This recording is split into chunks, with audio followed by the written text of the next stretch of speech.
কিবা নিৰাপত্তা দিব লাগিব। মোৰ আগত মোৰ ডাঙৰ দাদা এটা ঢুকাইছো, মোৰ ডাঙৰ দাদা ঢুকাইছো।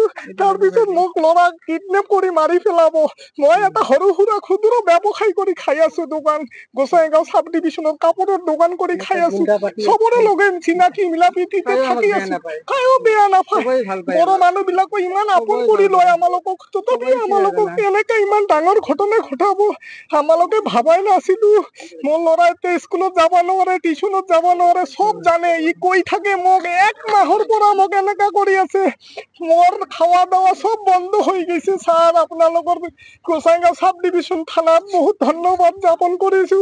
মোক এসডিও স্যাৰে বহুত হেল্প কৰিছে, মোক এসডিও স্যাৰে বহুত হেল্প কৰিছে। এপ্ৰিলৰ 8 তাৰিখত ফোন কৰিছিল অচিনাকি নম্বৰৰ পৰা। ফোন কৰি মোৰ ভাইটি 3 নম্বৰ ভাইটিটো আফজাল হুছেইন খান, ইয়াক ফোন কৰি ধন দাবী কৰিছে 15 লাখ টকা। যদি 15 লাখ টকা নিদিয়ে ইয়াৰ কি কয় ল'ৰাক কিডনেপ কৰিব, কিডনেপ কৰি মাৰি পেলাব।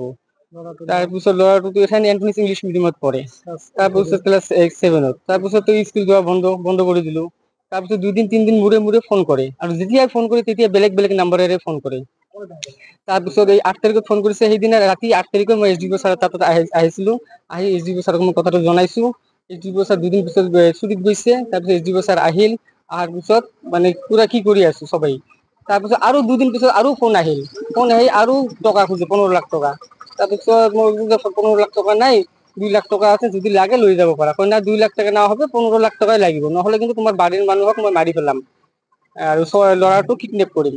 তাৰপিছত এনেকে কৰি 2-3 দিন পিছে যেতিয়া ফোন কৰে তেতিয়া বেলেগ নম্বৰেৰে ফোন কৰে। তাৰপিছত কালি ফোন আহিছিল, কালি ফোন আহি কল যে আজি ফোন লাগিব, 6 তাৰিখ আজি টকা দিব লাগিব। আজি যদি টকা নিদিয়ে তেনেহলে কালি কিন্তু তোৰ এটা বিৰাট ডাঙৰ ঘটনা ঘটিব ঘৰত, নহলে কিন্তু দিবই লাগিব। তাৰপিছত এসডিও ছাৰৰ তাত আজিও আহিছিলো। এসডিও ছাৰ কল যে ঠিক আছে, তহঁতে এক কাম কৰা, তহঁতে কৈ দিয়া যে 10 লাখ টকা মোৰ ৰেডি হৈছে, ক'ত দিব লাগিব। তাৰপিছত ফোন আহিল। তাৰপিছত আৰু ফোন অহাৰ পিছত মই ক'লো ঠিক আছে, মোৰ 10 লাখ টকা ৰেডি হৈছে, ক'ত দিব লাগিব।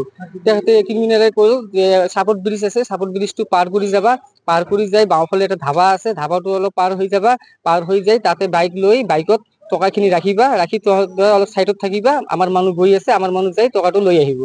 তাৰপিছত এনেকে কৰি মই গ'লো। যোৱাৰ পিছত তাতে টকাটো ৰাখিলো, ৰাখাৰ পিছত আমি চাইডত আহিলো। চাইডত অহাৰ পিছত 2টা ল'ৰা আহি টকাখিনি উঠাব খুজিছে। উঠাব যোৱাৰ লগে এসডিও ছাৰ যাই তাতে ইহঁতক ধৰিছে ছাৰ। ধৰি তাৰপিছত ক্ৰিমিনেলক লৈ আহিছে। 2টা ল'ৰা স্পটত ধৰিছে, আৰু এটা ল'ৰা পিছত ধৰিছে। চিনাকি দিছে, ল'ৰাবিলাক গোসাইগাঁৱৰে হয়।